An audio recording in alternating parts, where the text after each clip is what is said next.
single flake of gold fell from the ceremonial breastplate. In the silent royal archives, a young historian named Elara deliberately scraped away the gilded surface. Her heart hammered against her ribs. Beneath the lavish decoration, a crude, hidden symbol was now exposed. Elara was risking everything, her position and her reputation, to prove her late mentor's dangerous theory. He believed the kingdom's official history was a carefully crafted lie.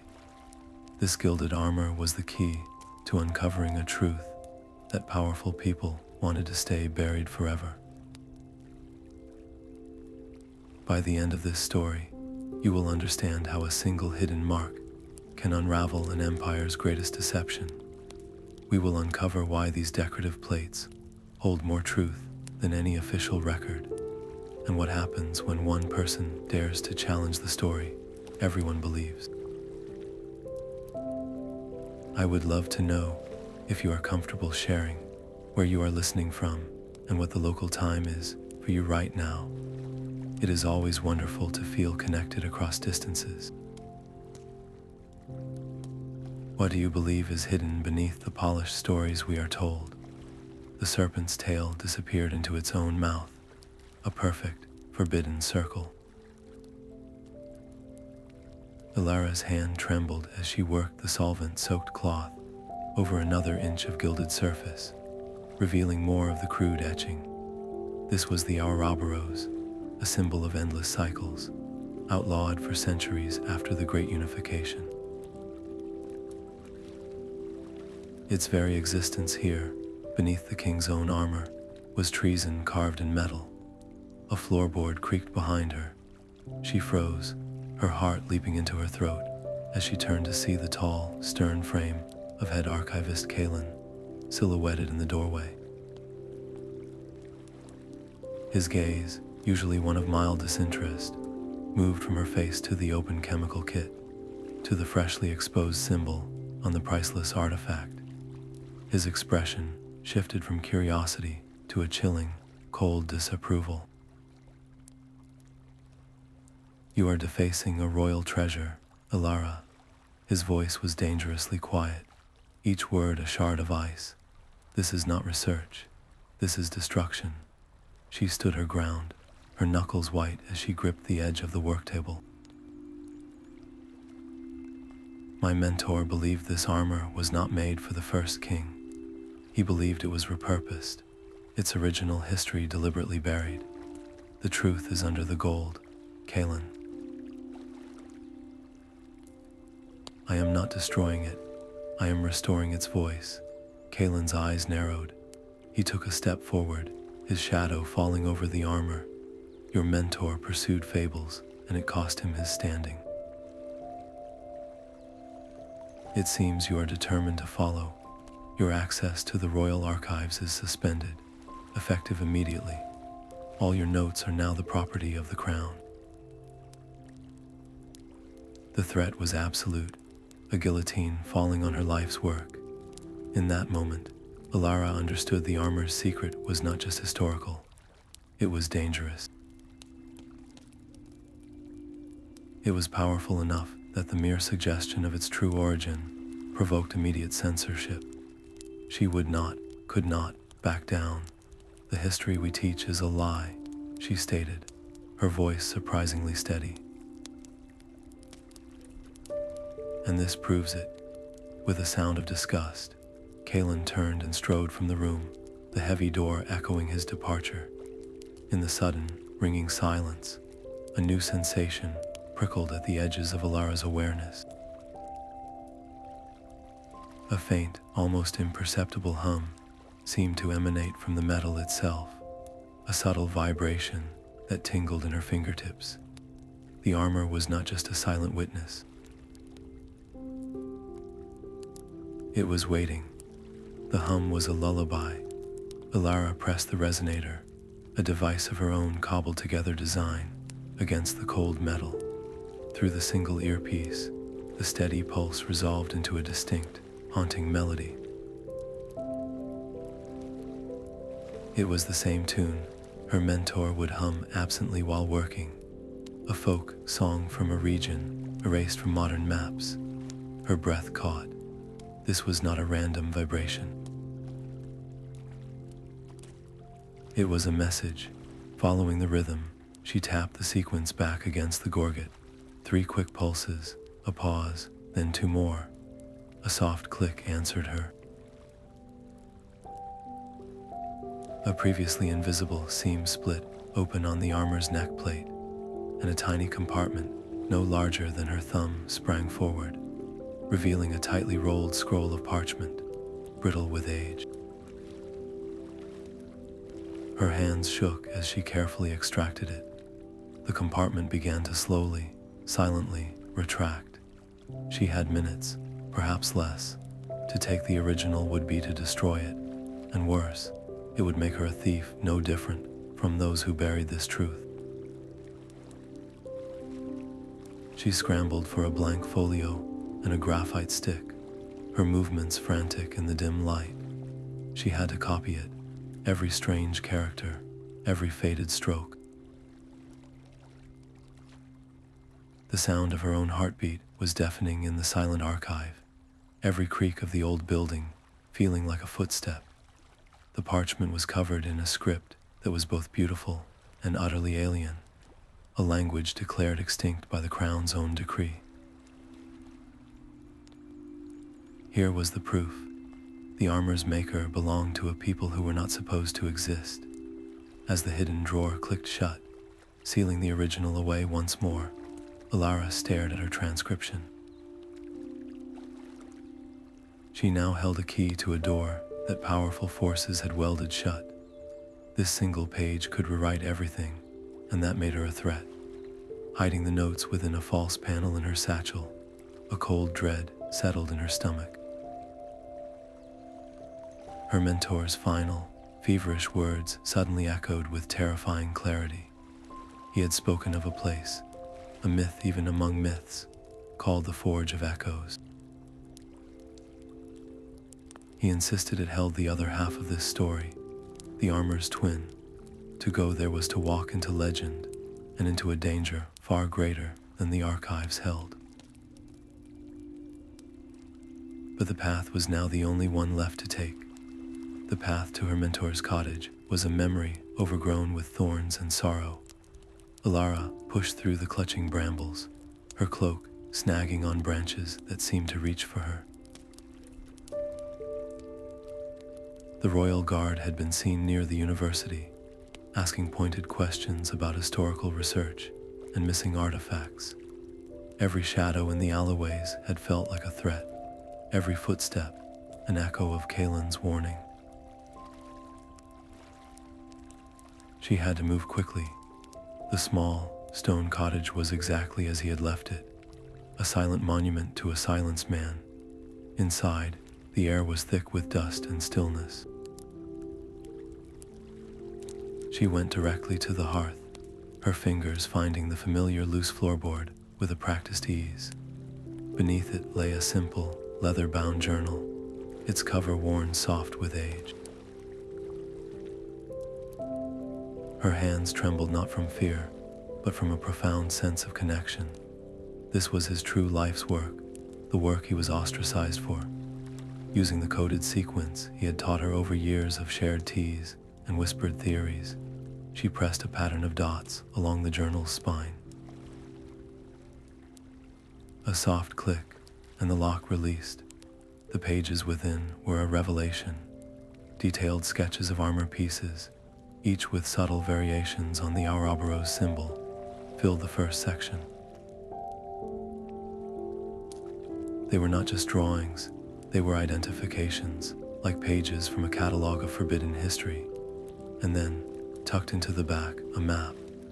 It was hand-drawn on vellum, its lines leading away from the capital, across the Serpent River, and deep into the treacherous, cloud-wreathed range known as the Whispering Peaks. At its heart was a single, stark notation, the Forge of Echoes.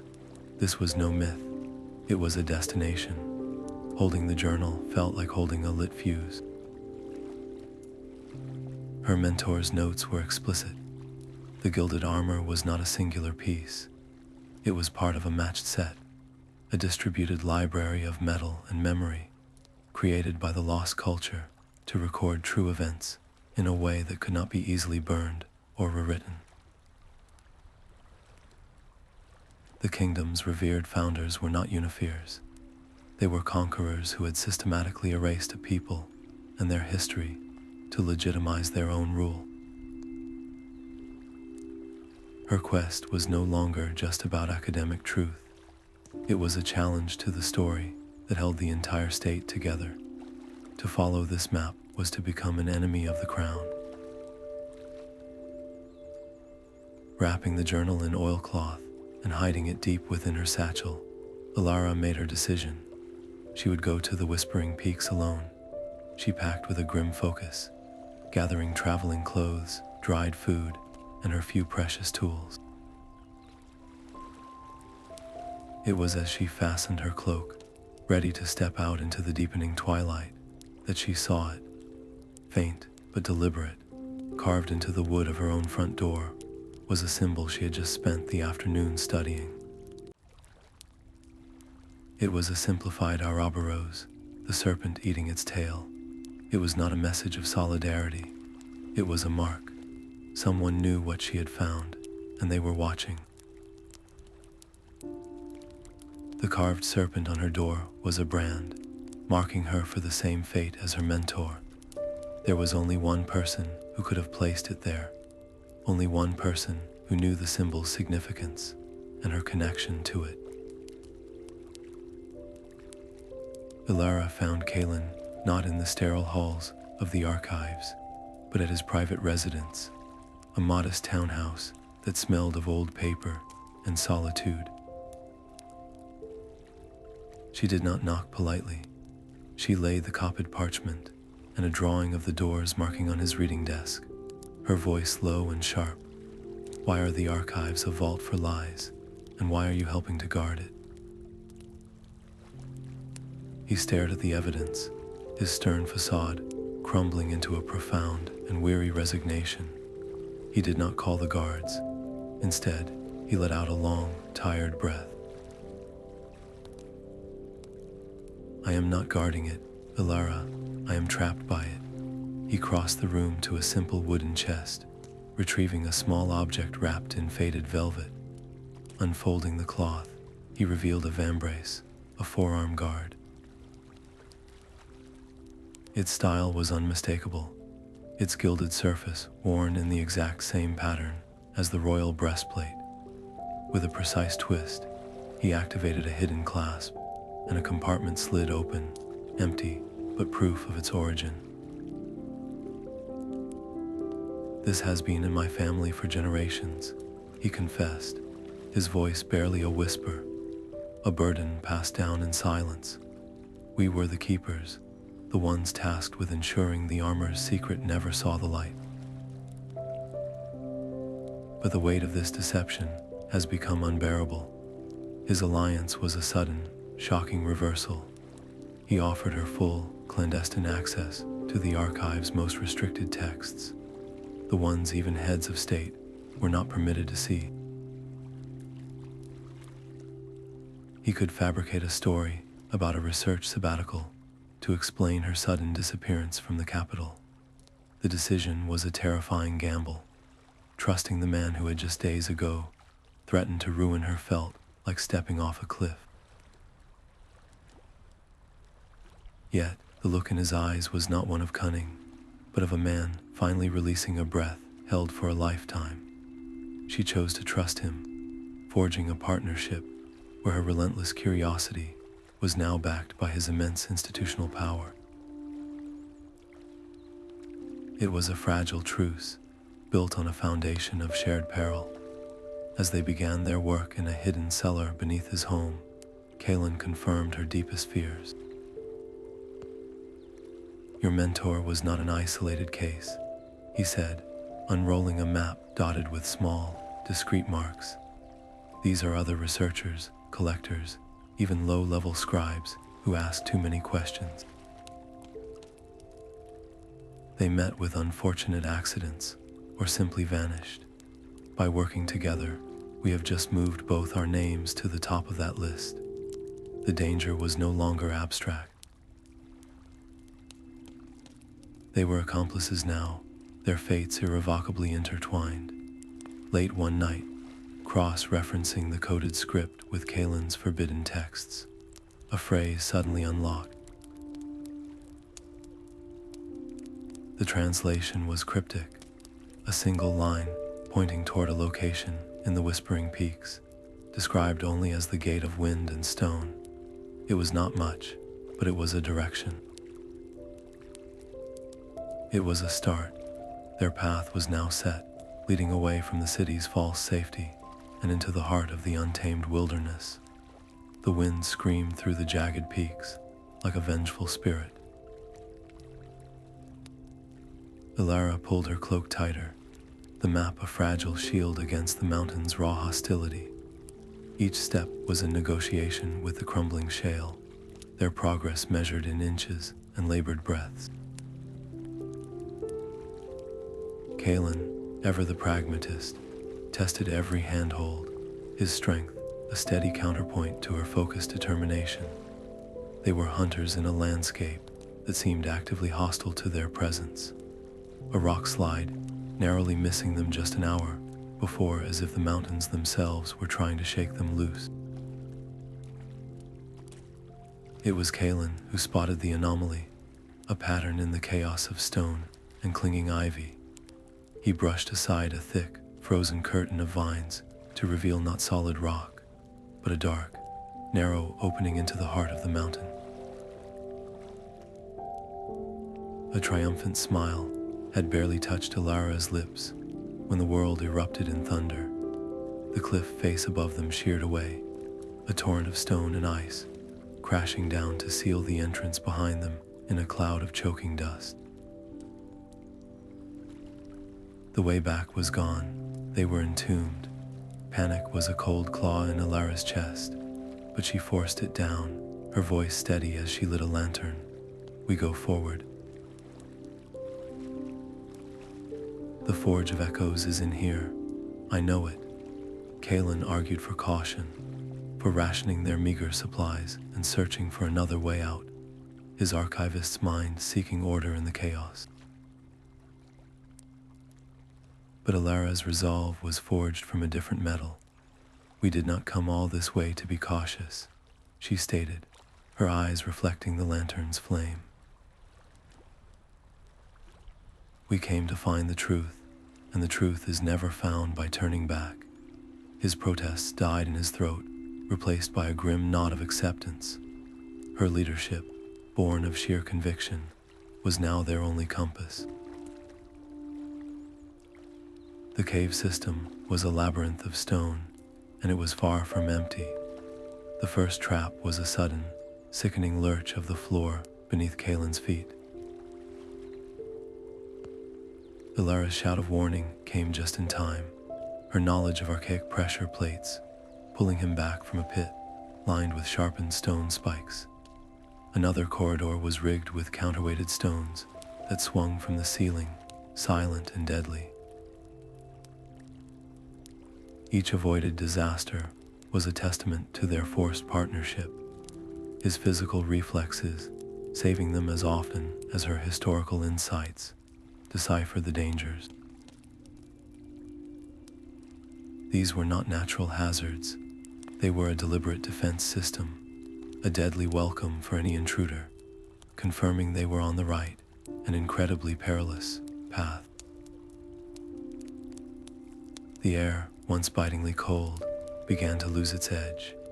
A faint, dry warmth emanated from the stone walls, which were no longer rough-hewn rock. As they moved deeper, the lantern light began to dance over smooth, carved surfaces. Etched into the walls in a continuous, spiraling frieze were countless serpents, each one consuming its own tail. The Ouroboros was everywhere, a silent, stone chorus surrounding them. The very mountain seemed to be breathing, a slow, warm exhalation that carried the distant, almost imperceptible scent of hot metal and old ashes. The stone door was a seamless wall of serpent carvings. Elara pressed her vambrace against a matching indentation, the metal fitting perfectly. Kaelen did the same with his piece. For a long moment, nothing happened. Then, a deep, resonant hum vibrated through the floor, and the massive door began to grind inward, stone sliding against stone, with the sound of a mountain waking from a long sleep. The air that washed over them was ancient and warm, carrying the scent of ozone and cooled ashes. They stepped into a cavern, so vast the light from their single lantern could not find its ceiling. In the center stood a colossal, dark anvil, silent and dormant for centuries. This was the Forge of Echoes. Suddenly, the air itself began to shimmer. Faint, translucent figures materialized around the anvil, ghostly smiths, moving with practiced, silent motions. One held a glowing piece of metal on the anvil, while another hammered it, each strike ringing with a silent, remembered echo. Elara's breath caught in her throat. They were witnessing the creation of the very armor they carried. The vision was a fragile window into the past, and she knew instinctively that any sound, any sudden movement, would shatter it. She locked eyes with Kaelen, a silent command to be still. He gave a slow, tense nod, his body rigid with the effort of absolute silence. The ghostly smiths worked with a purpose that was not just metallurgical, but sacred. They were not forging weapons of war. As the vision unfolded, it showed not a conquering king, but a gathering of tribal leaders from distinct cultures, their differences clear in their clothing and symbols. They stood together as the smiths presented the first completed breastplate. This was a recording, a metal witness to a moment of profound unity. The gilded armor was created to commemorate a great treaty, a binding peace between peoples who chose to share their land and resources. The current royal line, the so-called Unipheres, were not the architects of this peace. They were the ones who shattered it, conquering these united tribes and erasing their alliance from history to legitimize their own violent takeover. The truth was a staggering blow. Exposing this was no longer just an academic exercise. It was a revelation that could dismantle the foundation of the current monarchy and prevent the crown from using its fabricated history to justify new wars of expansion. Elara's hand trembled, but she did not move. She committed every detail to memory, her mind a living journal. She would record it all the moment the vision faded. Knowledge was the only weapon that could counter the state's lies, and she would be its scribe. As the final ghostly figure placed the last piece of armor into a chest, it turned and pointed a translucent hand toward the far wall of the cavern, to a dark, descending stairway that none of them had seen before. The echo of its gesture seemed to hang in the air, an urgent, silent plea. The way down was open, and the true library of the vanished people awaited them below. The air in the library was thick with the scent of millennia. Towering shelves carved from the living rock formed a labyrinth that stretched beyond the reach of their lantern light. A soft, phosphorescent fungus clung to the stone, casting an eerie blue glow over the countless scrolls and metal plates stored there. This was not a tomb for the dead, but a sanctuary for a silenced truth. Elara ran her fingers over a scroll case, her heart aching with the sheer weight of history contained in this one room. She carefully unrolled a parchment, its script illuminated by the gentle fungal light. It detailed the Great Accord, the treaty they had witnessed in the Forge's vision. The terms were specific and generous, outlining shared hunting grounds, interlinked trade routes, and a council of equals from all the tribes. The culture that built this place, the makers of the armor, were not primitive clans, but sophisticated diplomats and master artisans. Kaelen stood beside her, his usual stoicism replaced by a look of profound sorrow. He held up another scroll, a genealogy of the master smiths, their names and lineages meticulously recorded. Every name here was a person whose existence had been legally erased from the world above. Our entire history is a monument built on their graves, he whispered, the words heavy with a lifetime of complicity. Then, in a recess at the library's heart, they found it. Resting on a stone pedestal was the twin to Elara's breastplate, but where hers was gilded and ornate, this one was pure, untarnished steel, its surface etched with the same Ouroboros symbol. It hummed with a palpable energy that made the air vibrate. As Elara reached out, her fingers trembling, the metal grew warm at her touch. A beam of light shot from the central symbol, projecting a shimmering, three-dimensional map into the air before them. It showed the ancient, united territories of the tribes, a vision of the peace that was stolen. Then the image shifted, showing modern troop movements, supply lines snaking toward a neighboring region's border. An invasion force, massive and well-supplied, was being assembled. A ghostly voice, synthesized from the armor's memory, spoke a single, chilling line. The false king claims the old lands by right of unification. The accord is forgotten, so war begins anew. The truth they sought was not just about the past. It was a countdown to a future catastrophe. The monarchy was about to use its fabricated history to justify a bloody conquest. A deep, grinding roar echoed through the cavern, shaking the very foundations of the library.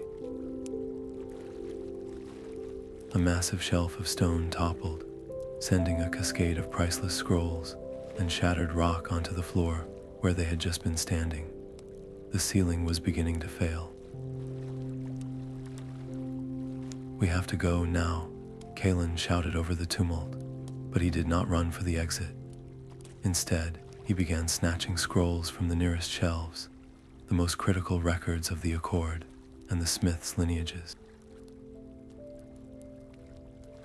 His own pack, containing their food and water, he dumped unceremoniously onto the floor, replacing its contents with the brittle parchments. It was a silent, powerful renunciation of his old life, choosing the burden of truth over the certainty of survival. Elara grabbed the humming twin breastplate, its energy syncing with the one in her own satchel, creating a resonant thrum that she could feel in her bones. They ran through the raining stone, dodging falling debris as the history of a people threatened to bury them with it. As they stumbled into a stable tunnel, gasping for air, Elara looked down. The twin armor in her arms was now glowing with a soft, steady light, and through the fabric of her satchel, her own piece pulsed in perfect, silent rhythm. This was not the end of the story. It was a beginning. The synchronized glow hinted at a network, a web of hidden records scattered and waiting, each piece a testament to a truth that refused to stay buried. The city gates loomed like a prison wall in the deepening dusk. Elara pulled her hood lower, the twin breastplates in her pack, feeling heavier than stone as she and Kaelen slipped through a forgotten drainage culvert, the stench of the river masking their passage.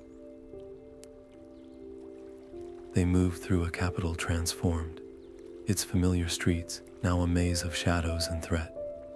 Royal guards were everywhere, their polished armor glinting under the new gas lamps as they stopped citizens for random identification checks.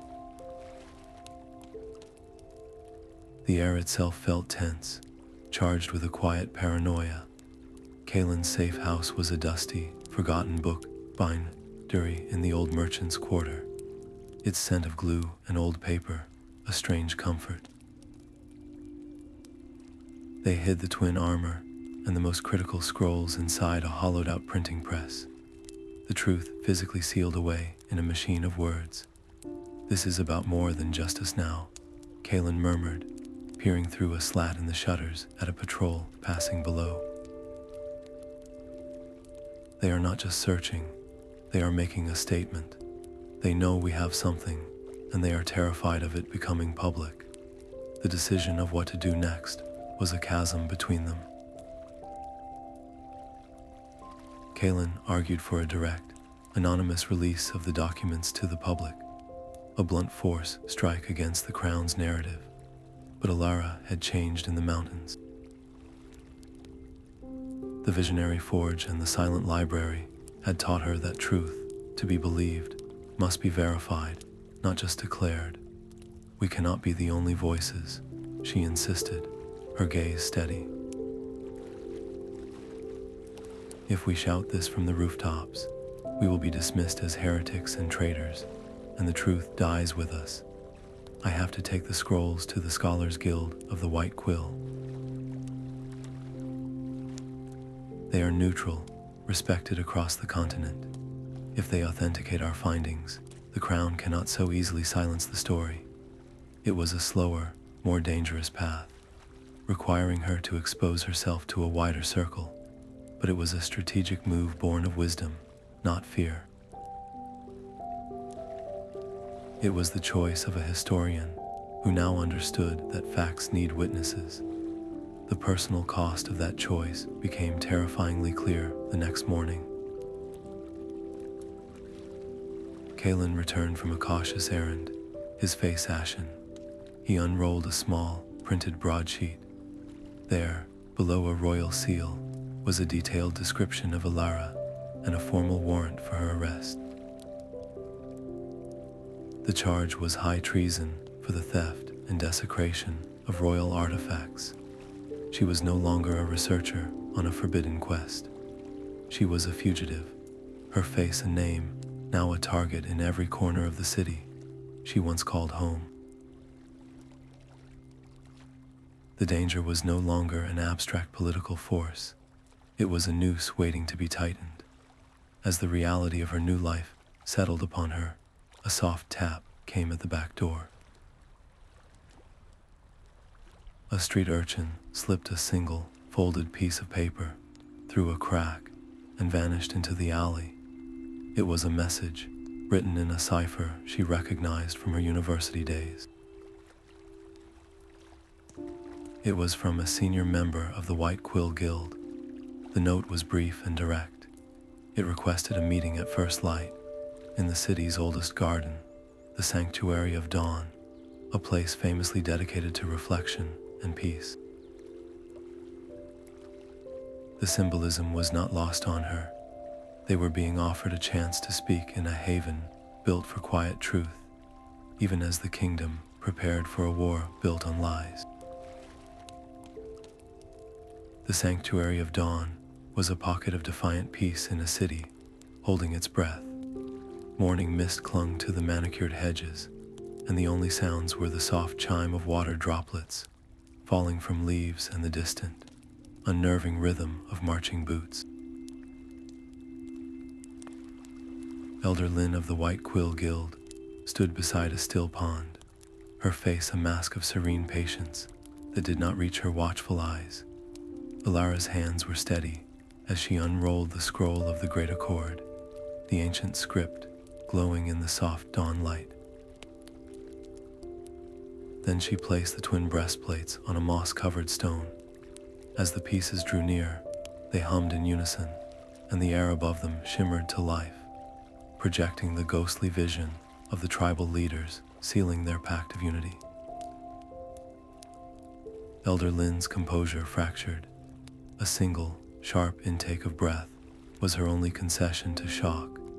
She reached out a trembling hand, her fingers passing through the spectral image of a long-vanished smith. "You have not merely found an artifact," she whispered, her voice thick with emotion. "You have found a heartbeat. The kingdom's soul is a forgery." She agreed without hesitation, her scholarly neutrality burned away by the heat of this truth. She would use the guild's immense, quiet influence to convene a secret council of the most powerful and respected minds in the realm, nobles, judges, and historians who could force a public reckoning. But as Kaelen leaned in, using the polite language of a socialite to suggest his family's old concert hall as a secure venue, his eyes were scanning the garden's perimeter. He saw them then, two men in the plain clothes of merchants who stood too still, their attention fixed on their small group. The conversation shifted instantly. Kaelen began discussing the weather patterns affecting the rose blooms, a prearranged signal. Elder Lin complimented the garden's design, her words now laced with a second, urgent meaning. The meeting was over, cut short by the silent, chilling presence of the crown's watchers. They dispersed like mist, leaving the potent truth hanging in the air between them. Kaelen's use of his family name and connections was no longer a reluctant duty. It was a deliberate weapon, a full embrace of his new role. By that afternoon, the consequences of their garden meeting were made terrifyingly public. Town criers marched through every district, their voices ringing out a new royal decree. By order of the crown, all public and private assemblies of more than 5 persons were henceforth suspended, a measure officially cited for public safety. The concert hall, their chosen sanctuary, was now a potential trap. Their plan for a quiet, reasoned revelation had been transformed overnight into an illegal act of sedition. As Elara melted into the crowded morning market, her heart hammering against her ribs, a new sensation bloomed against her skin. Through the leather of her satchel, the twin breastplates radiated a distinct, growing warmth. It was not the heat of the sun, it was an answering pulse, a deep, resonant energy that seemed to sync with the fearful tension coursing through the city's streets. The metal was not just a record of the past, it was awake and it was listening. The abandoned theater smelled of dust and rebellion.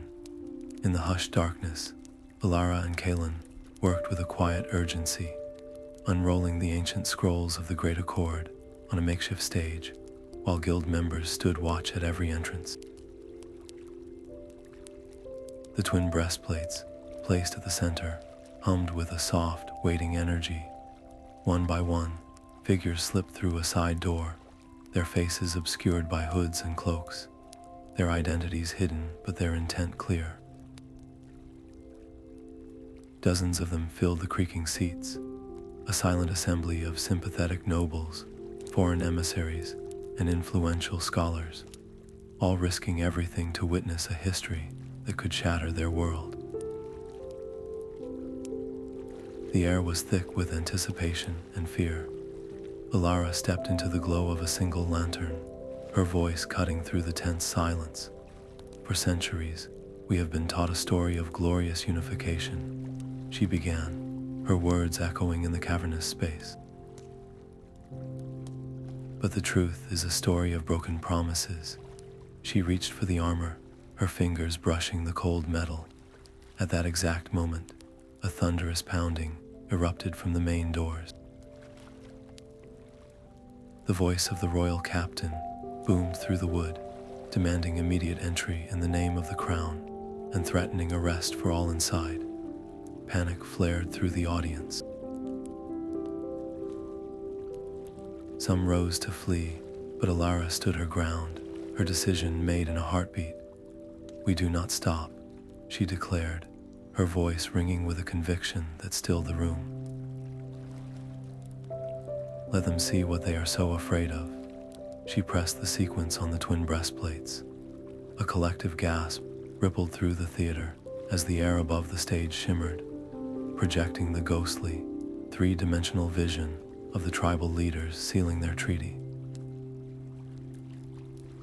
The true story of peace, recorded in light and memory, was now on display for the most powerful people in the kingdom, even as the doors began to splinter under the guards' assault. The revelation was a spark to dry tinder. Outrage erupted among the attendees. A foreign diplomat stood, pointing an accusing finger at the projection. "We have been negotiating based on a lie," he shouted. "This treaty shows their claim to our borderlands is invalid." The political crisis was now immediate and uncontrollable, unfolding in real time as the first guards burst into the room. In the chaos, Kaelen acted without hesitation. He overturned a heavy prop's trunk, creating a barricade and drawing his sword, not to fight, but to draw every guard's attention toward himself. "Go, Elara, now," he yelled over the tumult, his eyes meeting hers one last time. It was a sacrifice, a trade. He would become their prisoner to buy her a single, precious chance. As the guards swarmed him, Elara snatched the core scrolls and the twin breastplates, their synchronized hum now a frantic pulse in her arms. She fled into the labyrinth of backstage passages, the sounds of struggle and Kaelen's capture fading behind her. She was alone, the weight of the truth now hers to carry, while the man who had helped her uncover it paid the price. The catacombs beneath the city were a kingdom of echoes and bone. Elara moved through the narrow passages, her breath a pale ghost in the frigid air, the twin breastplates in her pack humming against her spine like a second, anxious heartbeat. She found Elder Lin waiting at a forgotten crossroads marked by the statue of a weeping saint, the old woman's face etched with grim news. Kaelen was in the citadel, she confirmed, her voice a hollow whisper in the dark.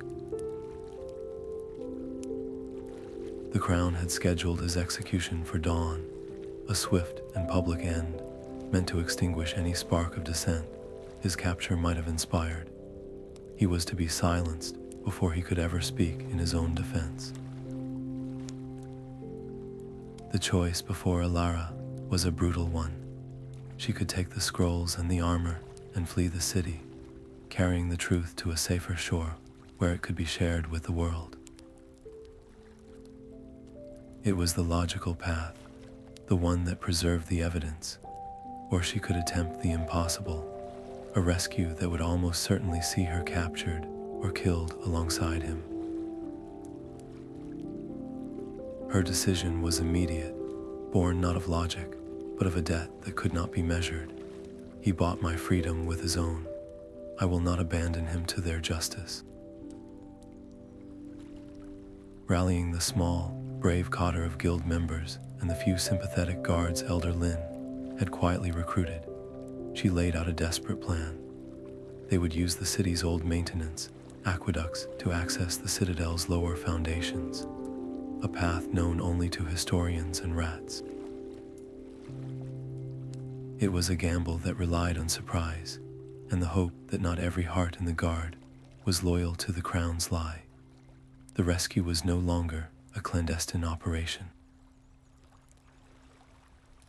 As they emerged from a grate into the citadel's lower courtyard, they were met by a wall of royal guards. The scholarly pursuit of truth had just erupted into open rebellion. Swords clashed in the torchlight, the chaotic ring of metal against metal echoing off the high stone walls. Elara fought not with a blade, but with purpose, directing her small force, using the terrain to their advantage. They were outnumbered, their cause looking increasingly hopeless, when a strange calm settled over her.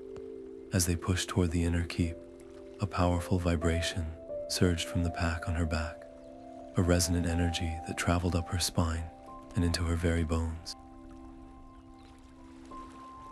The gilded armor was no longer humming, it was singing, a deep, thrumming chord that seemed to pull strength from the stones themselves, as if the spirits of the forgotten smiths were lending their ancient will to the fight. The heavy door to the keep shuddered on its hinges, and for a fleeting moment, Elara felt the weight of centuries at her back. The dungeons echoed with the drip of water and the distant clash of steel. Elara pressed the twin breastplates together, and the air in the narrow corridor shimmered. Ghostly smiths hammered at their anvils, their silent, frantic work projecting a confusing maze of light and shadow around her small team. A patrol of royal guards rounding the corner faltered, their training useless against this spectral illusion, giving Elara's group the precious seconds they needed to slip past. Following the armor's resonant hum, they found Kaelen in a low-ceilinged cell, his arms bound, awaiting the dawn's final walk. The reunion was wordless, a shared look of relief and grim resolve as they freed him. But their escape route was already sealed. The captain of the guard and a full squad of his best soldiers blocked the passageway, their swords drawn and unwavering. "Surrender the stolen artifacts and confess your treason," the captain commanded, his voice cold and final. "This ends now."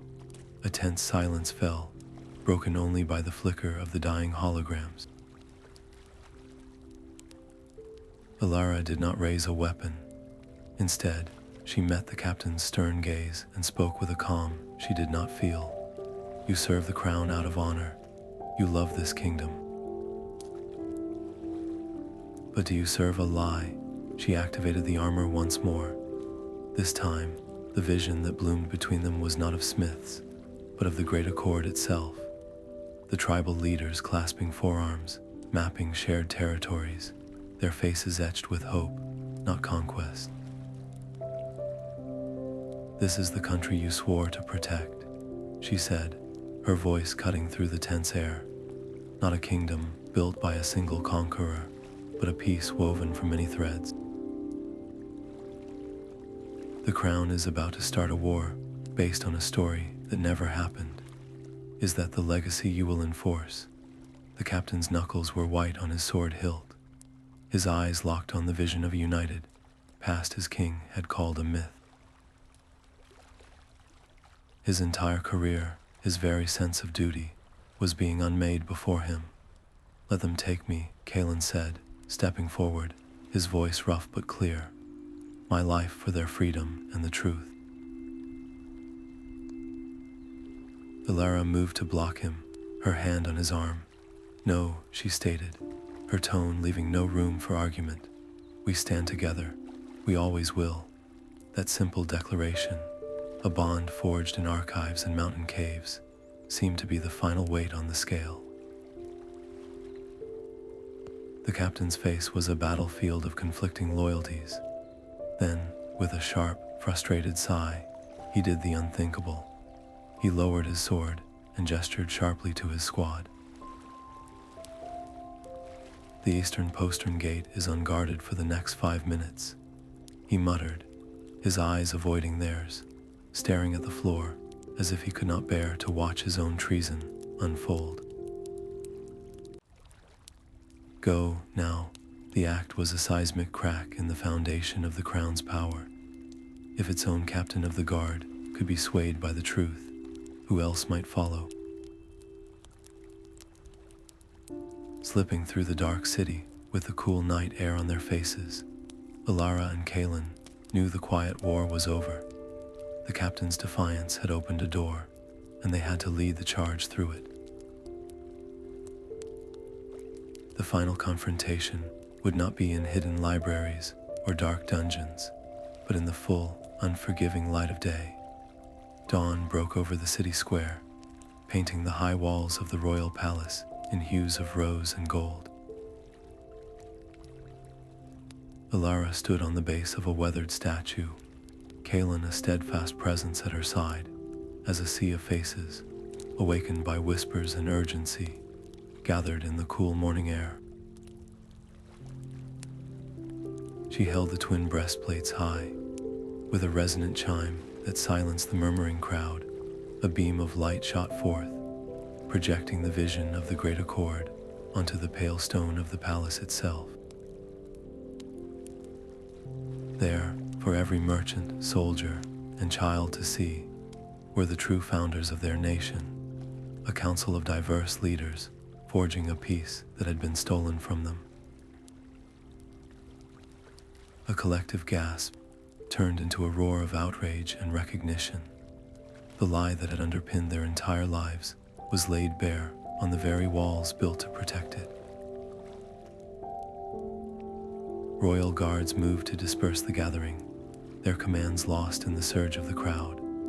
Shoving matches broke out at the edges, and the glint of drawn swords threatened to turn the revelation into a massacre. Elara's voice cut through the chaos, not with a shout, but with a clear, unwavering command for calm. "Do not answer their violence with your own," she called out, her words carrying on the tense air.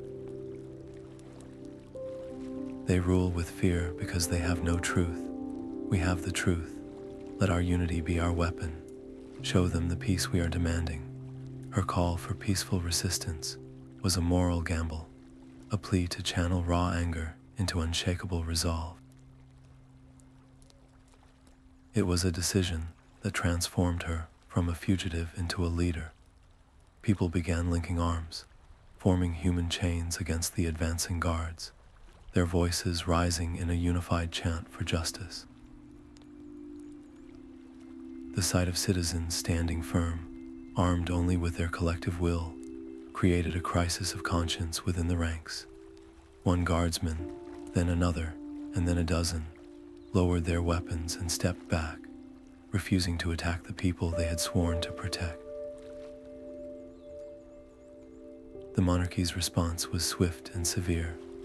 From a palace balcony, a royal herald read a decree imposing martial law, his voice trembling, but the command rang hollow. The foundation of their power was not just cracking, it was dissolving into the morning light. As the sun crested the rooftops, its rays struck the gilded armor in Elara's hands. The metal flared with a brilliant, warm light, its energy seeming to flow outward, a palpable wave of conviction that swept through the crowd. Shoulders straightened, and fearful expressions hardened into looks of determination. The hum of the armor was no longer just a sound. It was a feeling, a shared strength, drawn from a past they were now reclaiming. A hush fell over the square as Queen Anya stepped onto the high balcony, her gown a slash of crimson against the pale stone. Her voice, amplified by magic, cut through the morning air like a blade. "This woman is no historian," she declared, pointing a jeweled hand toward Elara. "She is a conjurer of illusions, a forger of lies who uses dark arts to sow discord in our peaceful kingdom. I command the royal guard to arrest this witch immediately."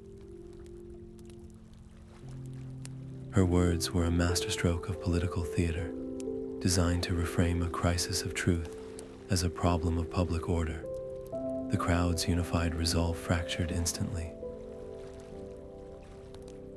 Shouts of support for Elara were met with equally loud cries of fear and agreement with the queen.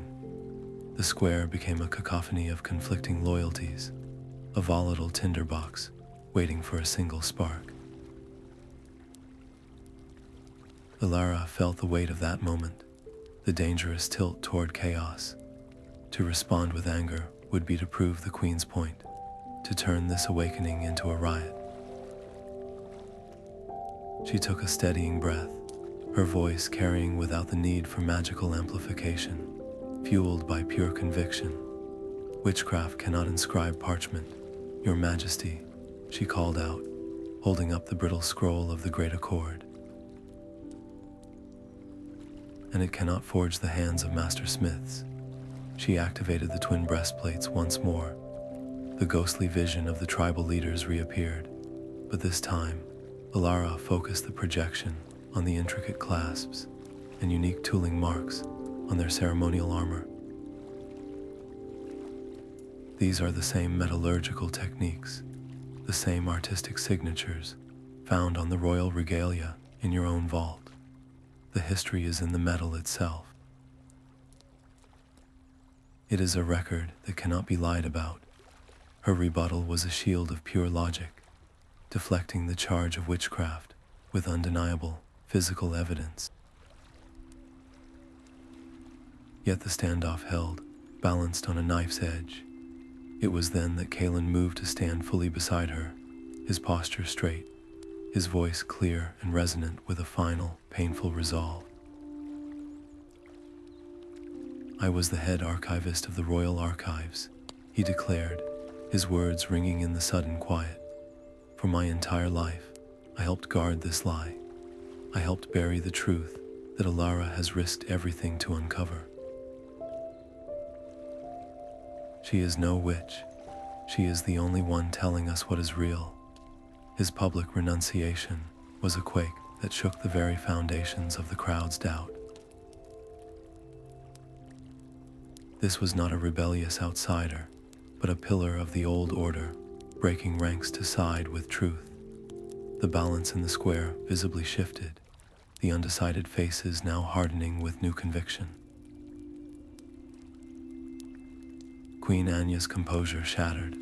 Her regal mask fell away, revealing a core of cold, ruthless steel.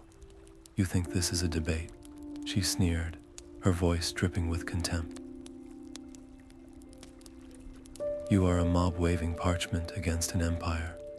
From the side streets and armored gates, a hidden force of royal soldiers marched into the square, their armor gleaming, their ranks deep and disciplined. "This ends now," the queen hissed. "Lay down your arms and disperse, or be crushed." The threat was no longer implicit. It was the stark, ugly promise of civil war. As she raised her hand to signal the advance, a deep, resonant hum erupted from the twin breastplates in Elara's grasp, a frequency that vibrated in the teeth and bones of every person present. The air around the statue began to shimmer and thicken, and then they were there, the spirits of the ancient smiths, no longer faint echoes from a cave, but solid, luminous figures standing guard around Elara and Kaelen. Their ghostly hammers held not as tools, but as silent, immutable shields. The ghostly smiths did not merely stand guard. They moved, their luminous forms flowing out from the statue to fill the square, a silent, shimmering tide of memory. They reenacted the entire story before the mesmerized crowd, their spectral hands first clasping in the unity of the Great Accord, then recoiling as the vision shifted to show the betrayer's army descending, their hammers falling uselessly as their forges were drowned in fire and blood. It was a testimony without a single spoken word, a truth so visceral and pure, it overwhelmed the Queen's frantic denials.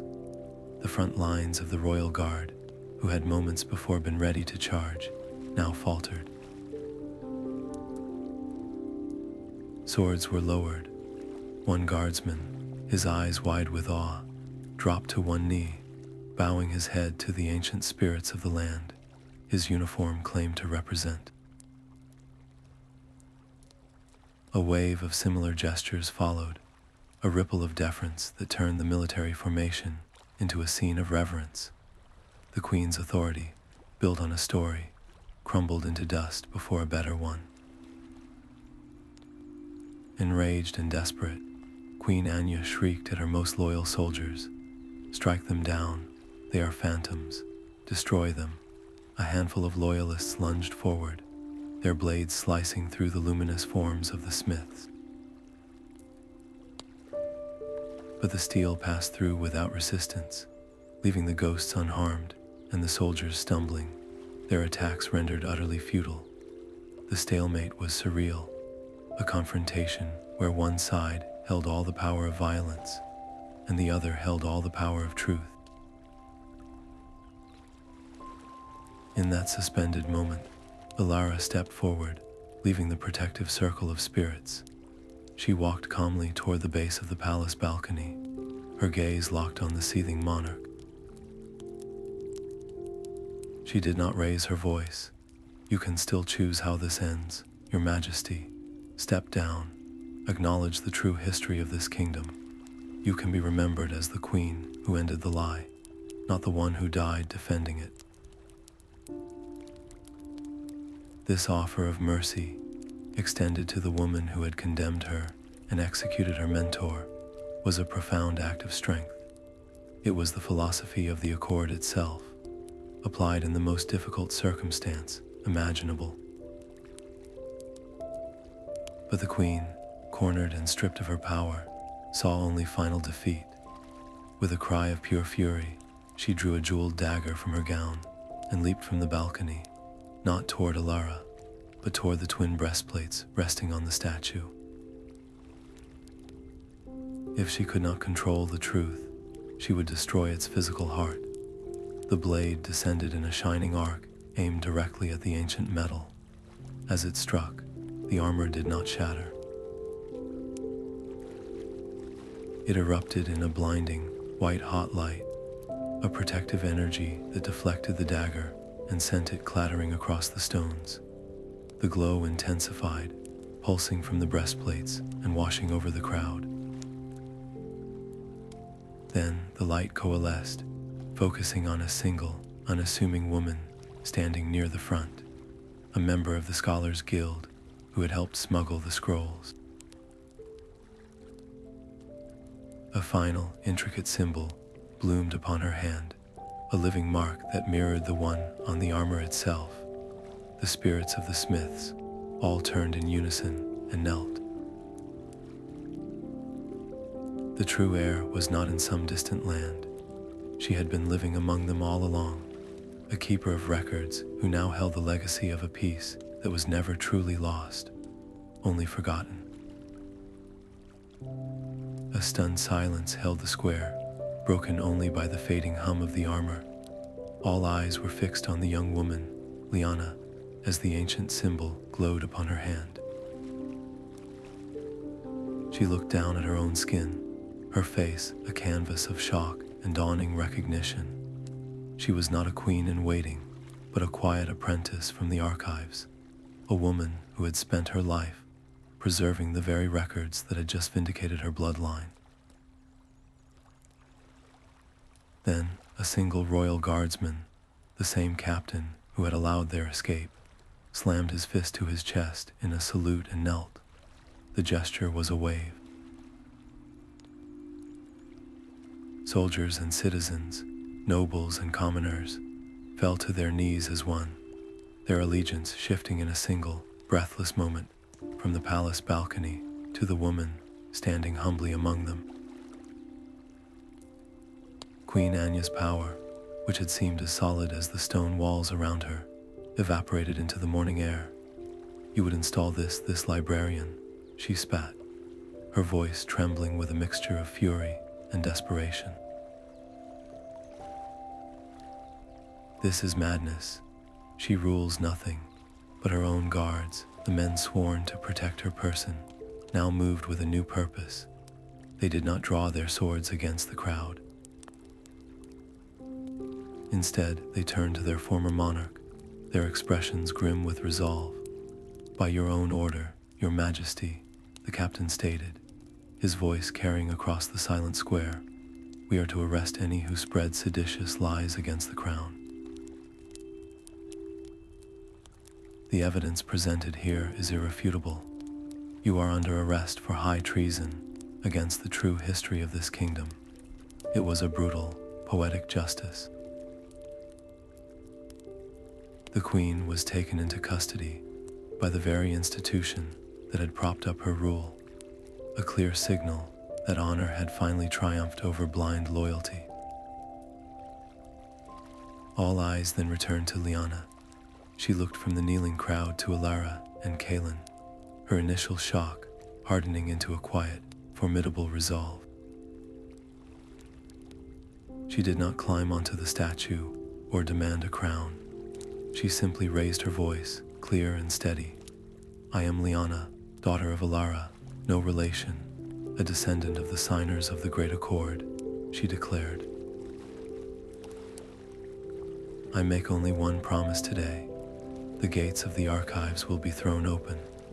Our history will be taught in every school, and our government will be a council, as it was always meant to be. No more secrets, no more lies. Her decision was not a seizure of power, but an acceptance of a responsibility that had been waiting for centuries. It was a pledge to heal a division so old it had been forgotten, a commitment to governance built on transparency rather than fear. The immediate danger had passed, but a new, more complex challenge now began. A kingdom cannot simply pause. With the monarchy overthrown, the intricate machinery of the state risked grinding to a halt. Elara felt the twin breastplates in her hands grow still and cool, their resonant energy settling into a deep, peaceful quiet, as if a long-held breath had finally been released. Their purpose as a key was fulfilled, but as the new dawn fully broke over a changed city, she knew the locks they had opened were only the beginning. The real work of rebuilding a truth into a functioning nation, of helping Liana stabilize a realm on the brink of chaos, was a task that would require a different kind of strength altogether. The council chamber was once a throne room, but the gilded chair now stood empty. Elara and Kaelen worked alongside Liana, not as rulers, but as architects of memory, helping to draft a new charter based entirely on the recovered histories of the Great Accord. Their pens translated ancient promises into modern law, creating a government of shared voices where scholars and nobles debated as equals. This was not a rebellion's aftermath. It was a restoration, a deliberate effort to weave the kingdom's true, forgotten soul back into the fabric of its daily life. Yet for every voice raised in hopeful debate, a whisper of resentment lingered in the city's shadowed corners. Former loyalists, stripped of their privileges, saw not a new beginning, but the end of their world. They conspired not with armies, but with ledgers and lies, attempting to sabotage supply lines and spread fear through forged documents that claimed the new council was corrupt. Elara and Kaelen became hunters of a different sort, using their intimate knowledge of the old regime's methods to trace the source of the disinformation. They exposed a plot to discredit Liana, not with swords, but by planting false evidence in the very archives Elara loved, a move they anticipated and thwarted by making every document's provenance public. When the new Hall of Truth was completed, its doors were thrown open to every citizen. At its center, enshrined under a dome of glass, rested the twin breastplates. Their gilded and steel surfaces were no longer hidden, and the scrolls of the Accord were displayed beside them for all to read. History was now a public treasure, not a secret locked away. During the enshrinement ceremony, as Liana formally offered her a seat on the ruling council, Elara felt the weight of the decision.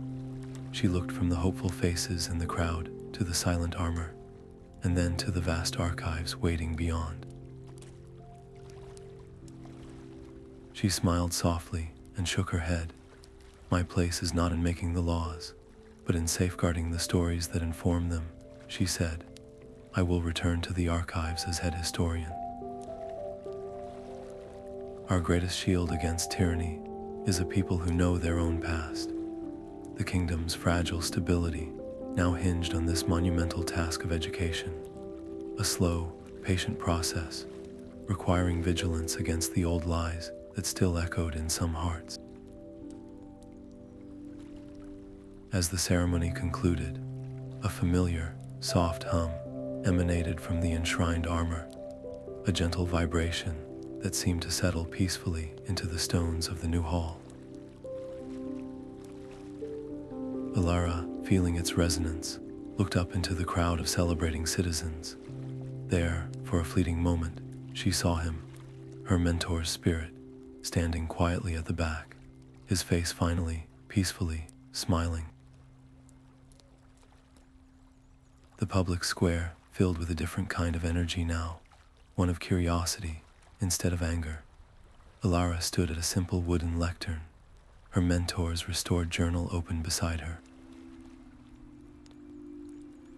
She did not shout or lecture.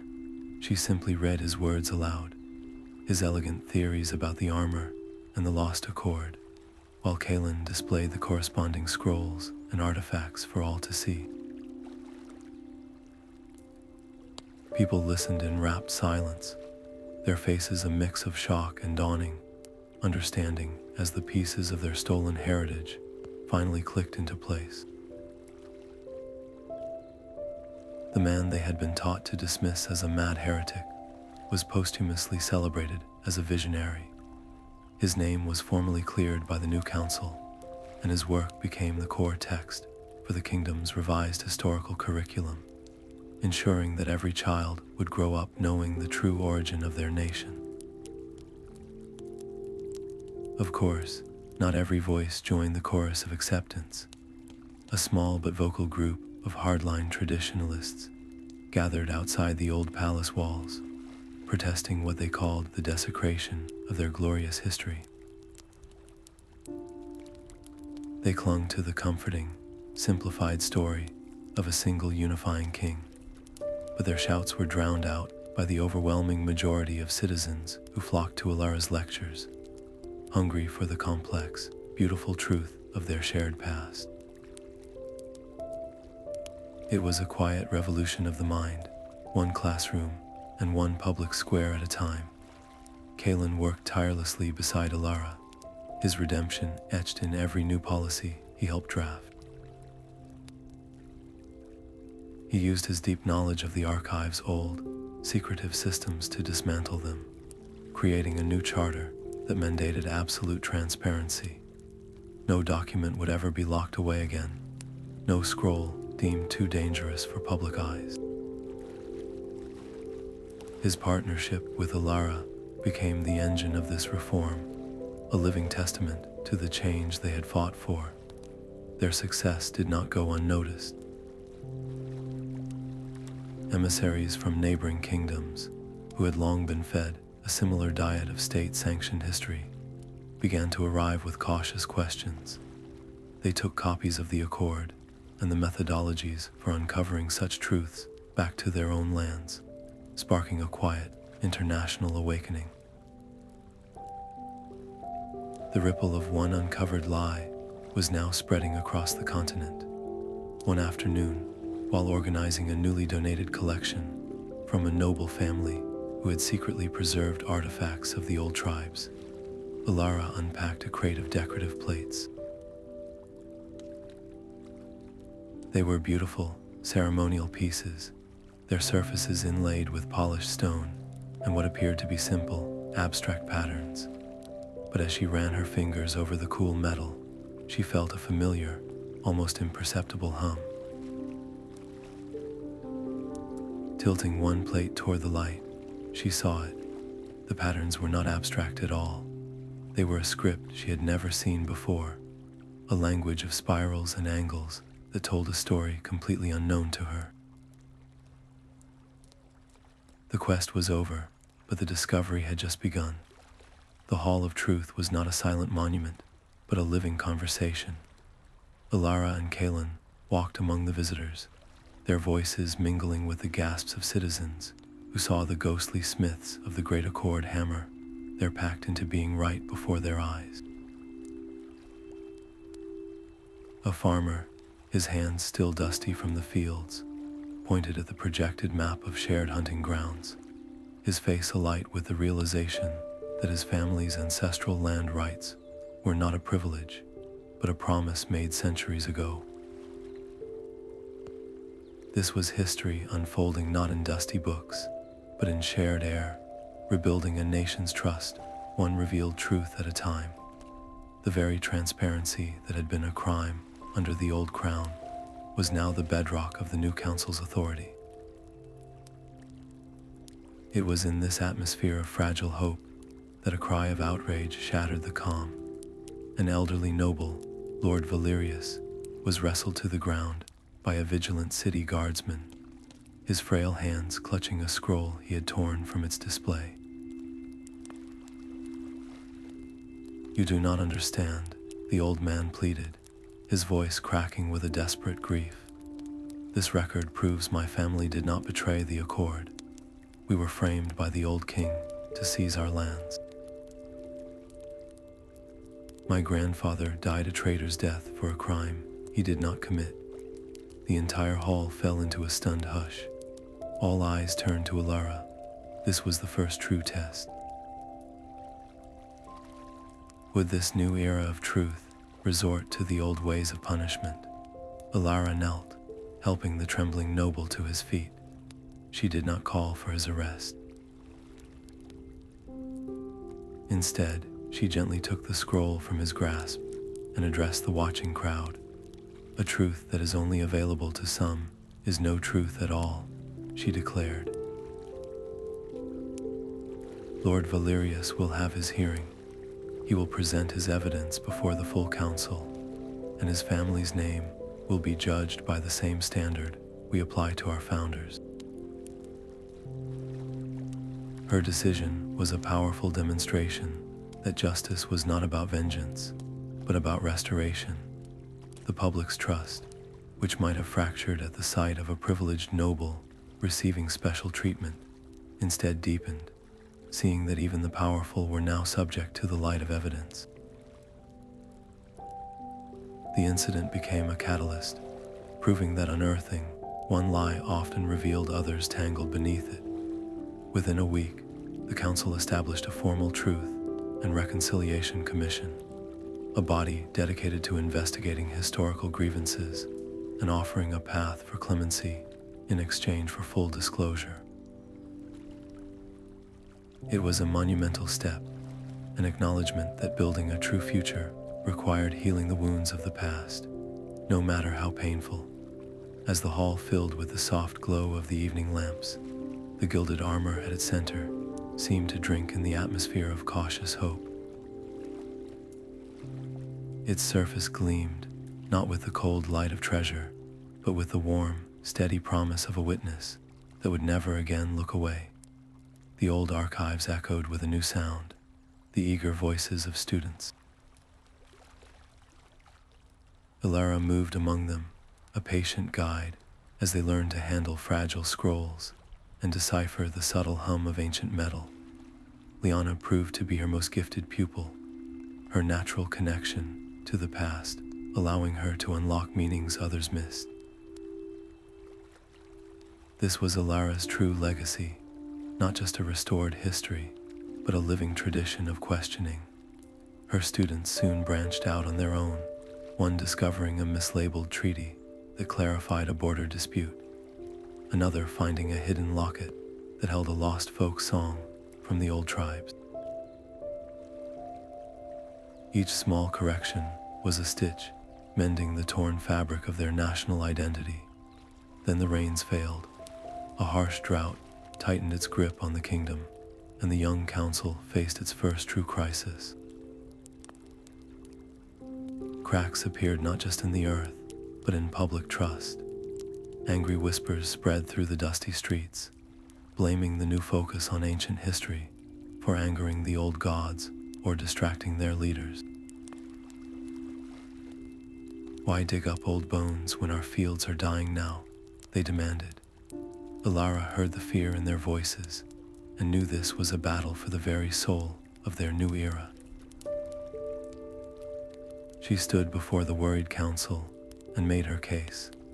The past does not just tell us who we are, she argued. It shows us how we survived. She led her students not into the philosophical archives, but into the records of old hydrology and land management. They pored over centuries-old farming logs and tribal maps, drawn on cured animal skin. There they found it, a pattern of forgotten irrigation channels and deep, natural aquifers that the Old Kingdom's expansion had paved over and ignored. Using these historical maps, work crews were directed to specific locations. When the first shovels struck damp earth, and then a steady trickle of clean, cold water, a cheer went up that was more than relief. It was a revelation. History was not a dusty abstraction. It was water in a time of thirst. The successful irrigation project did more than save the harvest. It cemented the public's faith.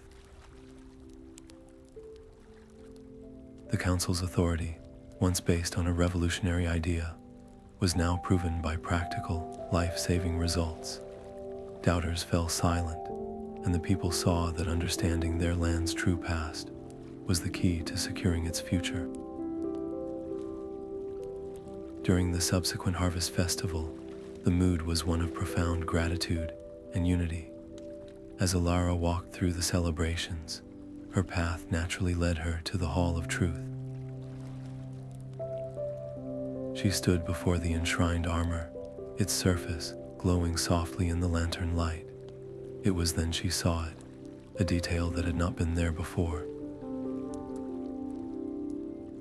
Along the lower edge of the gilded breastplate, a new, faint inscription had appeared, etched as if by a master smith's invisible hand. It depicted stylized clouds, a cracked earth, and then channels of flowing water, a perfect, silent record of their recent struggle and hard-won salvation. The armor was not just a witness to history, it was still writing it. The new etching felt warm beneath Elara's fingertips. She had come to the Hall of Truth for a moment of quiet reflection, only to find the armor had changed overnight. Alongside the ancient symbols of the Great Accord, a fresh, delicate scene, now existed a depiction of citizens and council members working together to rebuild the damaged aqueducts, a perfect record of their recent triumph. The armor was not merely a relic of the past, it was a living chronicle, actively inscribing the kingdom's ongoing journey toward a more honest future. This self-updating feature became their ultimate safeguard. No single ruler, no matter how powerful, could ever again erase an inconvenient event or twist the narrative to their will. The truth was now a permanent, physical witness, etching itself into the nation's very heart. The implications were staggering, a guarantee that their hard-won transparency would outlive them all. This profound security, however, soon attracted a dangerous kind of attention. A foreign emissary from a wealthy maritime nation arrived with a proposition that was less an offer and more a test of their newfound principles. He stood before the enshrined armor, his eyes calculating its worth not as history, but as a commodity. He offered a king's ransom in gold and rare materials, enough to fund the National Archives for a century and expand Elara's educational programs beyond her grandest dreams. The temptation was a physical weight in the room. With those resources, she could preserve countless other fragile histories, build schools in every province, and ensure no truth was ever lost to neglect again. but the cost was unthinkable. To sell the armor would be to sell their nation's conscience, to hand their most honest witness over to a power that might lock it away in a private vault, silencing its voice forever. Elara's refusal was immediate and absolute. "This is not a treasure to be bought," she told the emissary, her voice calm but firm. "It is a sacred trust. It belongs to the people, and it will never be hidden or sold." Her decision was a powerful affirmation of the principles they had nearly died for, a declaration that some things hold a value beyond any currency. The emissary's polite smile did not reach his eyes as he bowed and took his leave. His final words were a quiet storm cloud on the horizon. "Other sovereigns will hear of this living record," he warned. "They may not ask so politely." The threat was clear. Their greatest protection had now become their greatest vulnerability, painting a target on their peace for every power that feared the unvarnished truth. That night, exhausted by the confrontation, Elara fell into a deep and troubled sleep. Her dreams were not of gold or foreign courts, but of a vast, silent network. She saw other armors, sleeping in deep deserts and frozen citadels, humming with their own lonely frequencies. Each one held a fragment of a story, a piece of a global history that was waiting, just waiting, to be connected. The ink on the scholar's oath was still drying when Elara faced her first true test as a mentor. The document, which she and Kaelen had drafted with such careful hope, pledged every historian to seek truth above comfort, preserve evidence against all threats, and resist censorship in any form. Its words were now read aloud in a solemn ceremony, each new recruit's voice echoing in the great hall as they swore to uphold it. But for one young woman named Lyra, the words caught in her throat. Her hand trembled as she held the parchment, her gaze fixed on the line that demanded she challenge authority when truth required it. After the ceremony, she found Elara alone, her face pale with a fear Elara knew all too well. "What if my questions anger a noble house?" she whispered. "What if my search for truth costs me my position, or worse?" Elara did not offer empty reassurance. She spoke of her own terror in the silent archives, the cold dread of seeing Kaelen's stern face in the doorway, the weight of knowing her mentor had been ruined for the same quest. "I was not born brave," Elara confessed, her voice soft. "Courage is not the absence of fear. It is the decision that the truth matters more." She showed Lyra the very first scroll she had ever transcribed, the shaky lines of her own early work. She spoke of the moments she almost turned back and why she did not.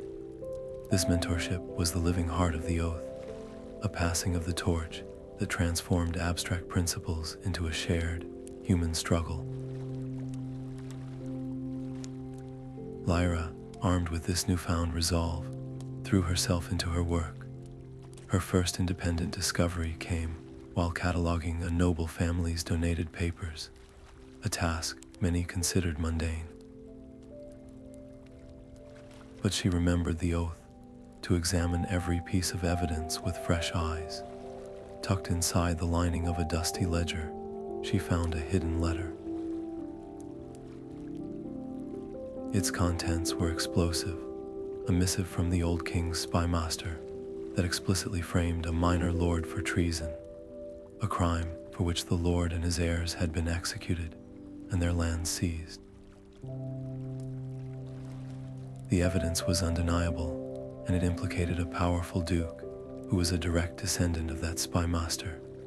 Lyra's fear returned, a cold knot in her stomach. To reveal this would be to challenge a very influential and respected man, but she thought of Elara's words and the weight of the oath she had sworn. She brought the letter to the council. The resulting exoneration was a public sensation, restoring a family's honor and proving that the scholar's oath was not just words, but an active, powerful force for justice.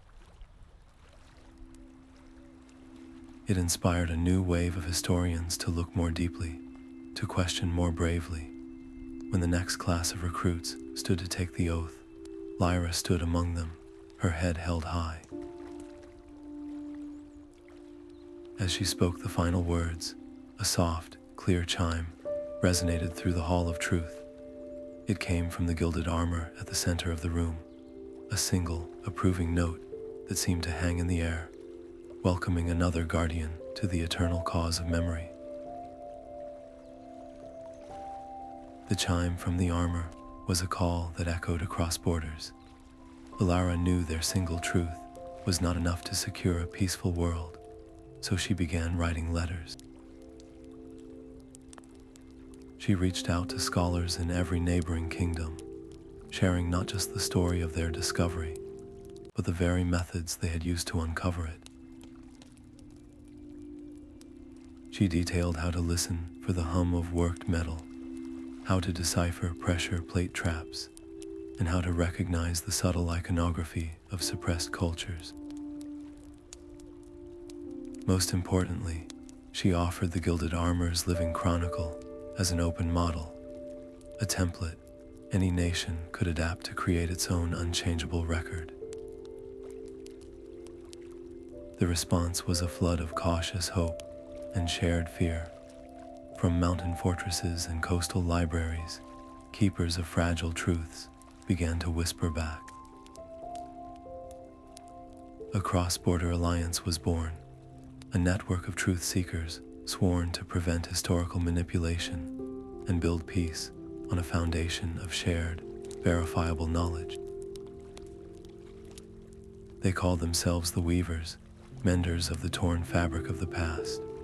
But trust did not come easily. Some allies, particularly from kingdoms with long histories of conflict with Elara's homeland, viewed her outreach with deep suspicion. Was this not just another form of cultural imperialism? They argued, a subtle way for her nation to impose its historical narrative on everyone else. They demanded equal partnership, a voice in the network's leadership that reflected its diverse membership, not just the kingdom where the first armor was found. The criticism was a necessary challenge. Elara, who had once worked alone in a silent archive, now had to learn the delicate art of international diplomacy. She listened to their fears, acknowledged the painful histories of conquest between their lands, and made a decisive choice.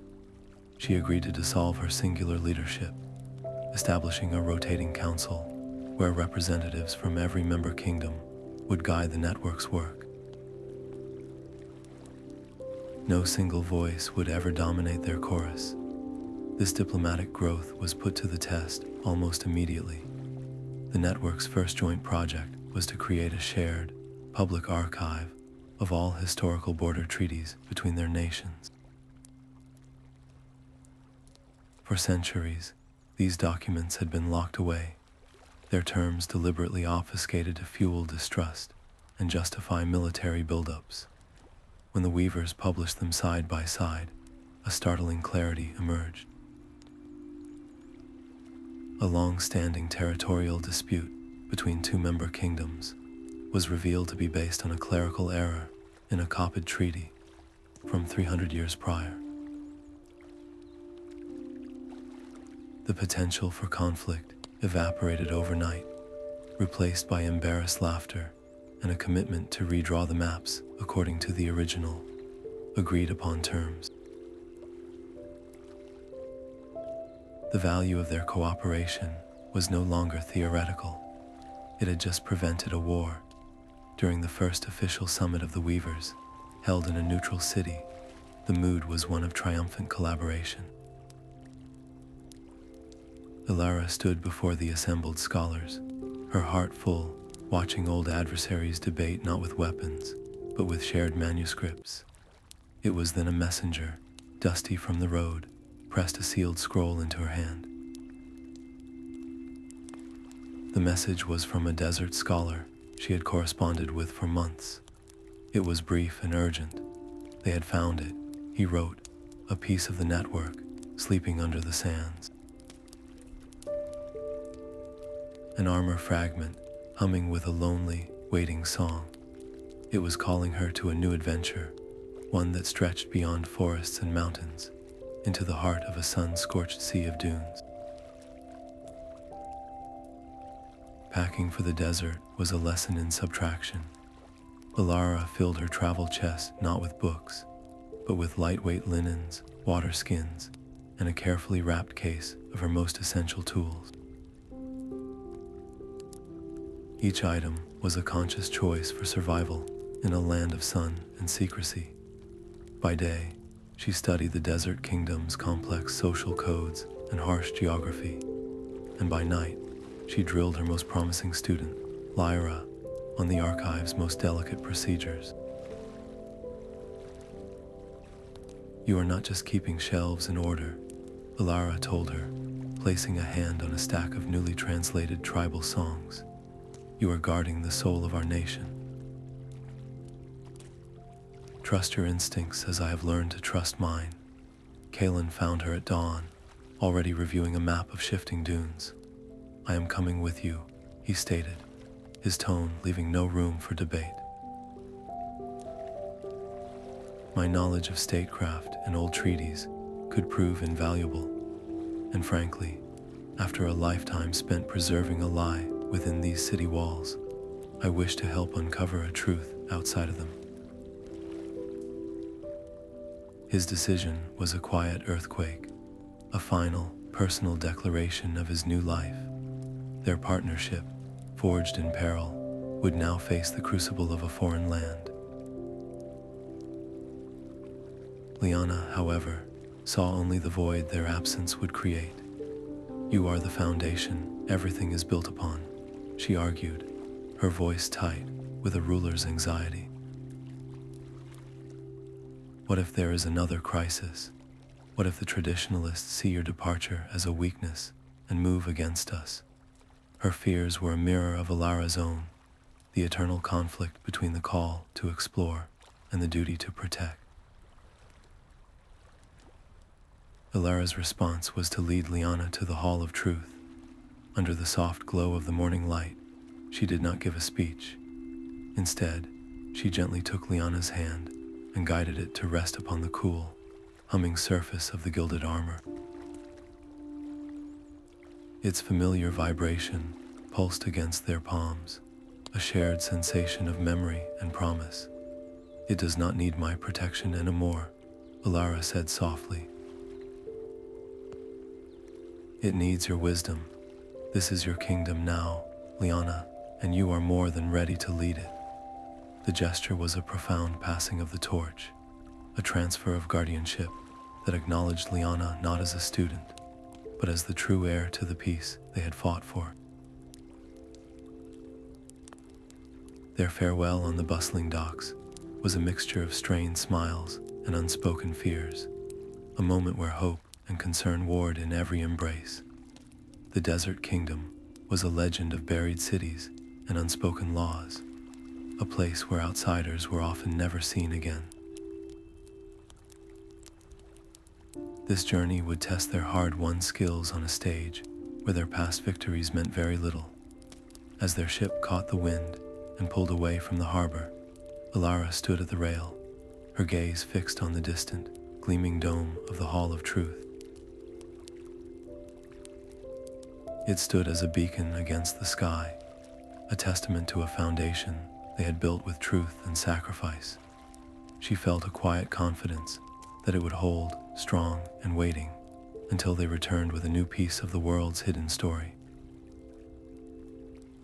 The air in the port city of Alcazar was a dry furnace, scented with spice and sun-baked stone. Elara and Kaelen moved through the crowded souk, their foreign clothes drawing sidelong glances. Their contact, a wizened spice merchant, spoke in hushed tones over bitter coffee, his fingers tracing a path on a worn map. The armor fragment was not in a city, but deep in the dunes, guarded by a hidden temple and rival hunters who saw it as mere treasure. They needed a guide who knew the desert's secret heart. They found Rasha at a camel corral, her eyes as sharp as the hawk perched on her shoulder. She listened to their request with open skepticism, her loyalty not for sale, only earned. Kaelen offered gold, but Elara stopped him. She offered the truth instead. Sitting in the shade of a woven tent, she told Rasha everything. The gilded lie, the forgotten accord, the living armor that spoke for the silenced. She spoke not of conquest, but of restoration. Rasha's stern expression softened. Her own people's songs spoke of a great drying, of rivers that vanished from the land and from memory. She agreed to lead them. The desert was a sea of shifting gold, beautiful and lethal. Rasha read the dunes like pages in a book, steering them away from soft, treacherous sinks, and the well-armed rival caravan that trailed them at a distance. Then the horizon turned a bruised purple. The sandstorm hit with the force of a collapsing mountain, a roaring, blinding wall of dust that swallowed the world. Rasha led them to a cliff face, brushing away sand to reveal a carved stone entrance, the temple they sought. Inside, the storm's fury became a muffled roar. The antechamber was a labyrinth of stone pillars etched with celestial patterns. As they moved, a section of the floor gave way with a grind of ancient machinery, a pit of sharpened stakes, yawning open where Kaelen had stood a moment before. The temple itself was a puzzle, its mechanism set to keep the unworthy out. The way forward was blocked by a massive stone door, its surface inlaid with movable tiles depicting phases of the moon and constellations. Rasha recognized the star patterns from her people's navigation songs. Working together, Elara drawing on archival knowledge of ancient astronomy, and Rasha singing the old desert star lore, they aligned the tiles. With a deep, resonant click, the door slid aside.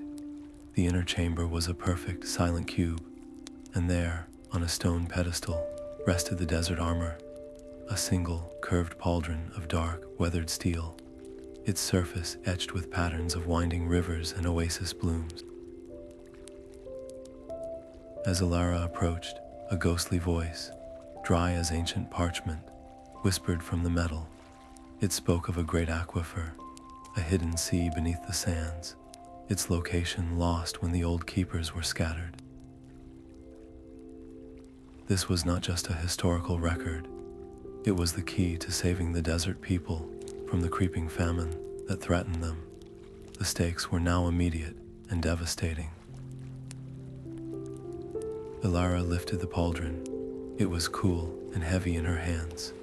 From her own pack, her original breastplate began to hum, a resonant answer to its desert sibling. She brought the two pieces together. The air between them shimmered, and a new image coalesced. Not a vision of the past, but a map. It glowed with points of light scattered across continents and oceans, a constellation of hidden truths, waiting beneath forests, mountains, and ice. Their single thread of discovery had just become a web. The two armor pieces sang a chord that vibrated in their bones, their combined light weaving a shimmering tapestry in the air. It was not a single story, but a symphony. They saw how a drought in the desert kingdom, centuries ago, had triggered a migration that brought new metalworking techniques to Elara's ancestors. They watched as a treaty, signed in a northern forest, had prevented a war that would have cut off the southern spice routes. Every event was a thread in a vast, interconnected web, proving that no kingdom's history was an island. The gilded armors were not isolated relics, but individual terminals in a global network, a distributed library built by a forgotten, worldwide alliance of truth keepers. And the map glowing before them showed that most of these terminals were still dark, lost, or actively suppressed. The wonder of this revelation was shattered by the sound of booted feet. The local chieftain, a severe man flanked by armed guards, stormed into the chamber. His eyes were not on the miracle of light, but fixed on the desert pauldron in Elara's hands. "You will hand over our ancestral artifact," he demanded, his voice echoing in the stone room. "These are matters for our people alone. Outsiders have no claim here." Kaelen stepped forward, his diplomatic training taking over. He spoke of shared knowledge and mutual benefit, but the chieftain saw only a threat to his authority, a dangerous truth that could upset the careful balance of power in the region. Confiscating the armor would silence this unpredictable new voice. Elara understood his fear. To him, they were just another group of foreigners come to take something precious. So she tried a different approach. She did not argue for ownership. Instead, she proposed a partnership. The armor would remain here, in its homeland, under the protection of its people. But its voice, the histories it held, would be shared with the global network. "Your people would become the guardians of this truth," she said, her gaze steady on the chieftain. "Your scholars would join our council. You would not lose your history. You would give it a louder voice in the world." The compromise was a bridge. It respected his authority while inviting him into a larger purpose.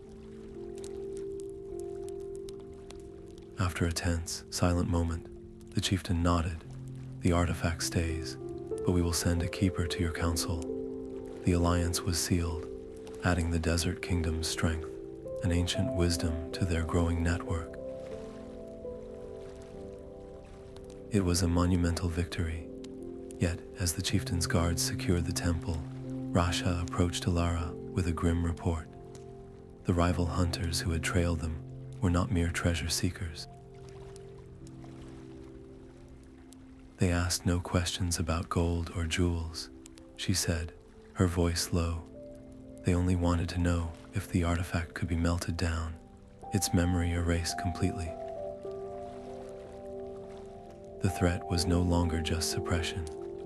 A shadowy group was now actively hunting the armors not to possess them, but to destroy them, to permanently silence the truths they held.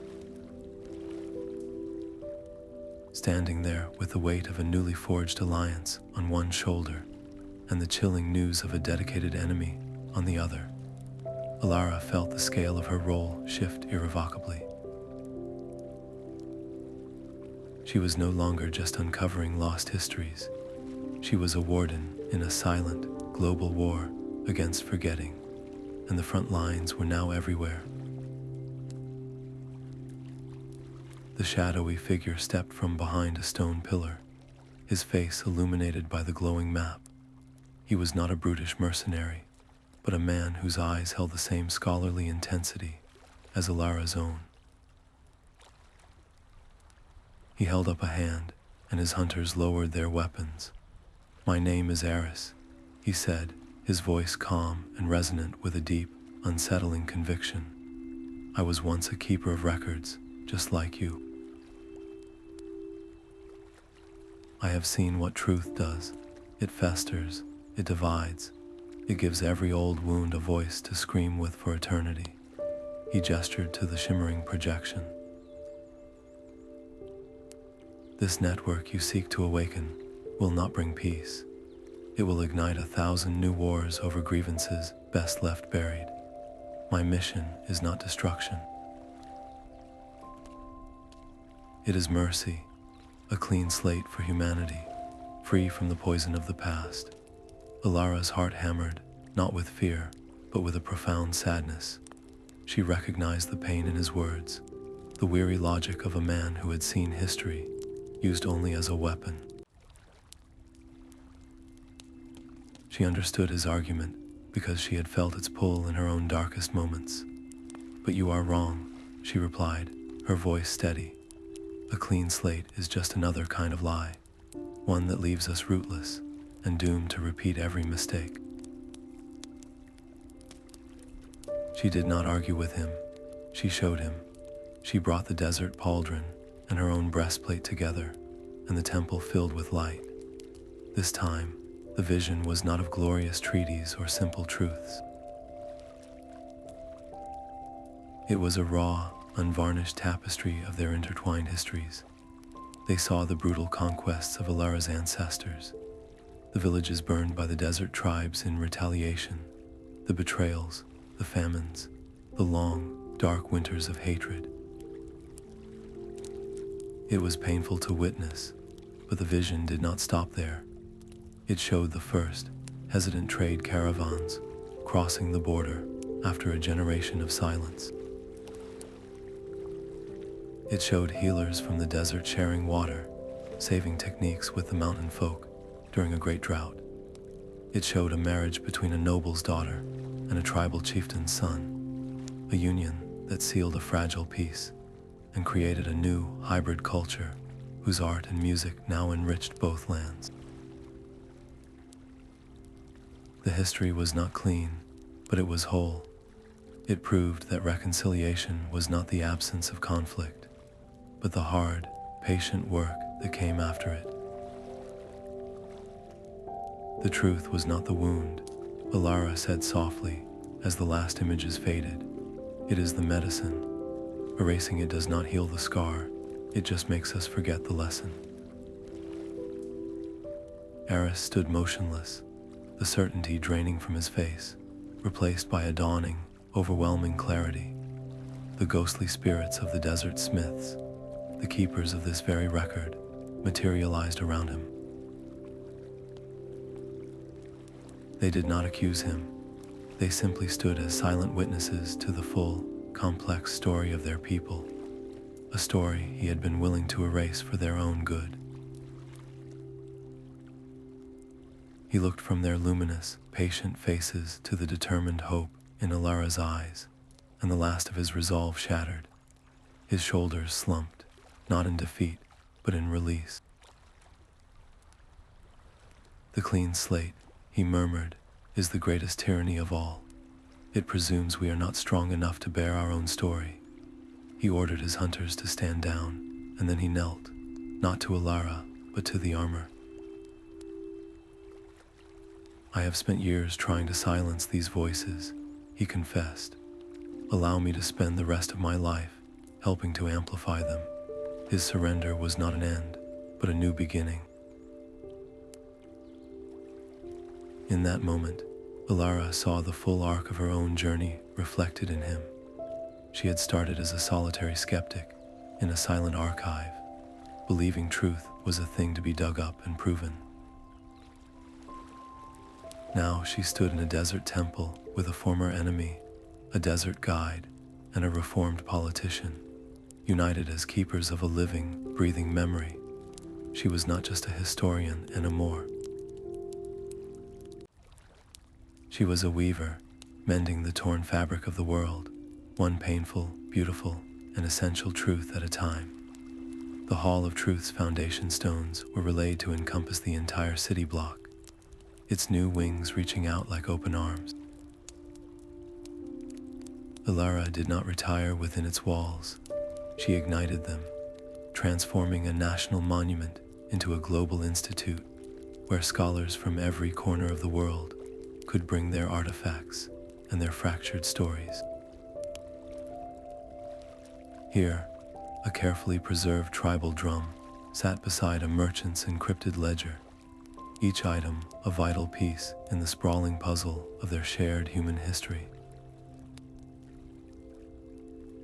Kaelen, his diplomatic skills honed in crisis, became the Institute's chief emissary, traveling to distant courts not with threats, but with invitations. He negotiated not for trade, but for trust, weaving a fragile web of alliances built on the simple, revolutionary promise that no story would ever be locked away again. Back home, Liana ruled from a council chamber with glass walls, her every decision and its reasoning open for public scrutiny. Her radical commitment to transparency became a beacon, a new model of governance that inspired neighboring rulers to slowly, cautiously open their own archives. At the very heart of the Institute, the gilded armor rested on a new dais. Its surface was no longer static. Visitors could watch, mesmerized, as faint new lines would slowly appear, etching the peaceful resolution of a border dispute or the rediscovery of a lost language.